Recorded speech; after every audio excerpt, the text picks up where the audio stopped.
દર્શક મિત્રો, હું જપન શાહ, કાનમ એક્સપ્રેસ ન્યૂઝમાં આપનું સ્વાગત છે। જોઈએ આજના મુખ્ય અને મહત્વના સમાચાર। આમોદમાં ખાતર માટે ખેડૂતોની વહેલી સવારથી લાંબી કતારો।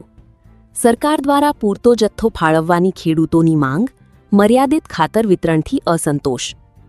ખેતીની સિઝન પૂરજોશમાં ચાલી રહી હોવાથી ખાતરની માંગમાં નોંધપાત્ર વધારો થયો છે।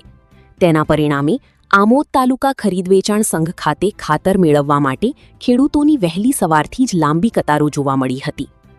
સવારે અંદાજે 4 વાગ્યાથી જ મોટી સંખ્યામાં ખેડૂતો કૂપન મેળવવા માટે સંઘના પરિસરમાં પહોંચી ગયા હતા। ખરીદ વેચાણ સંઘના મેનેજર ચંદુભાઈ પટેલના માર્ગદર્શન હેઠળ ખેડૂતોને સુવ્યવસ્થિત રીતે કૂપનનું વિતરણ કરવામાં આવ્યું હતું। સરકાર તરફથી ફાળવાયેલા કુલ 450 ગુણ ખાતરમાંથી અંદાજે 90 ખેડૂતોને ખેડૂત દીઠ 5 ગુણ ખાતર આપવામાં આવ્યું હોવાનું તેમણે જણાવ્યું હતું। જો કે મર્યાદિત જથ્થો ઉપલબ્ધ હોવાથી ઘણા ખેડૂતોને લાંબા સમય સુધી રાહ જોવી પડી હતી। ખેતીની વ્યસ્ત સિઝનમાં ખાતરની જરૂરિયાત વધુ હોવાથી ખેડૂતોમાં અસંતોષની લાગણી પણ જોવા મળી હતી। ખેડૂતોએ સરકાર અને સંબંધિત તંત્ર સમક્ષ માંગ કરી છે કે ખેતીની સિઝન દરમિયાન ખાતરનો પૂરતો જથ્થો સમયસર ઉપલબ્ધ કરાવવામાં આવે, તેમજ ખેડૂતોને કલાકો સુધી કતારમાં ઊભા રહેવાની ફરજ ન પડે તે માટે અસરકારક આયોજન કરવામાં આવે। રિપોર્ટર મકસૂદ પટેલ, આમોદ। સાહેબ અમે 4 વાગ્યાના આવેલા છે ખાતર માટે વિપન મળે કે કેમ નહીં ખાતર એ સમસ્યા છે સાહેબ। કેટલા વાગ્યાના ઉપેલા 4 વાગ્યાના કેટલા નંબર આવેલો છે અને કેટલી કૂપન કેટલા આપવાના છે ખાતરની ગુણ? 5 ગુણ આપે છે। 5 ગુણામાં શું થાય છે? અમે ખેતી કરીએ। અમારી સરકારને શું વિનંતી છે? ખાતર મળે અમે સાહેબ લાઈનમાં ઉભા રહ્યો કે અમને ખાતર મળે એમ વિનંતી છે વધારે મળે। મારું નામ છે રાણા ઇમરાન અહેમદ સાહેબ। અમે સવારે 4 વાગ્યાના એપીએમસીમાં આમોદ ઉભા રહ્યા છે લાઈનમાં।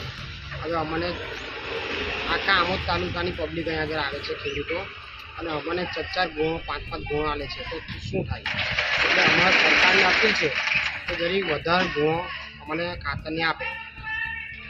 અજીતસિંહ કેસીસિંહ સિંગા છે, ગામ નીણમનો છું ને અમે 4 વાગ્યાના સાહેબ લાઈનમાં ઊભા છે કે ખાતર આવશે કે કેમ એ હજુ કંઈ સમસ્યા ઊભી થયેલી છે ને ખાતર મળતું જ નહીં સાહેબ। તો ખાતર મળવા વિનંતી। કેટલા સમયથી ખાતર મળતું નહીં સાહેબ। આવીને લાઈનો મળે છે, લાઈનોમાં ખાતર મળતું નથી।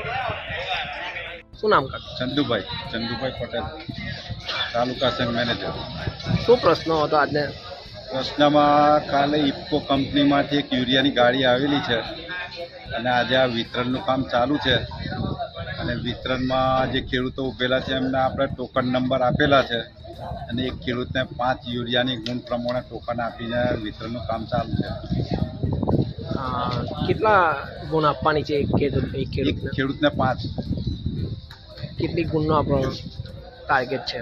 સરકાર તરફથી કેટલી ફાળવણી કરવામાં? ગાડીની ફાળવણી પ્રમાણે, ગાડીમાં માલ આવે અને ખેડૂતની સંખ્યા પ્રમાણે ફાળવણી। કેટલા ફાળવણી કરવામાં આવે સરકાર દ્વારા? 450 ની 5 પ્રમાણે 90 ખેડૂતો।